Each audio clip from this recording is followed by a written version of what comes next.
আজ 12ই আষাঢ়, আজ রথযাত্রা। রথে চড়ে জগন্নাথ দেব তার ভাই ও বোনের সাথে যাবে মাসির বাড়ি। আসুন জেনে নেই হুগলি জেলার তথা ভারতবর্ষের দ্বিতীয় সবচেয়ে পুরাতন রথের কিছু তথ্য। হ্যাঁ, ঠিকই ধরেছেন, আমরা নবনীলাচল বলে নামাঙ্কিত মাহেশের রথের কথাই বলছি। মাহেশের রথ আজ 629 বছরে পদার্পণ করল। 50 ফুট উচ্চতা বিশিষ্ট এই লোহার রথে 12টি চাকা আছে। লোহার রথের বয়স 141 বছর। 9 চূড়া বা নবরত্ন শৈলীতে তৈরি এই রথ। 4 তলায় থাকেন বলরাম, জগন্নাথ এবং সুভদ্রা। আসুন এই পুণ্যতিথিতে আমরা সবাই চেষ্টা করি রথের দড়ি একবার ছোঁয়া দেখার। কথিত আছে রথের দড়ি ছুঁলে নাকি মোক্ষ লাভ হয়।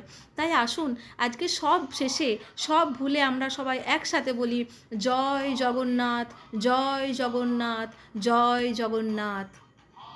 আজ 12ই আষাঢ়, আজ রথযাত্রা। রথে চড়ে জগন্নাথ দেব তার ভাই ও বোনের সাথে যাবে মাসির বাড়ি। আসুন জেনে নেই হুগলি জেলার তথা ভারতবর্ষের দ্বিতীয় সবচেয়ে পুরাতন রথের কিছু তথ্য। হ্যাঁ, ঠিকই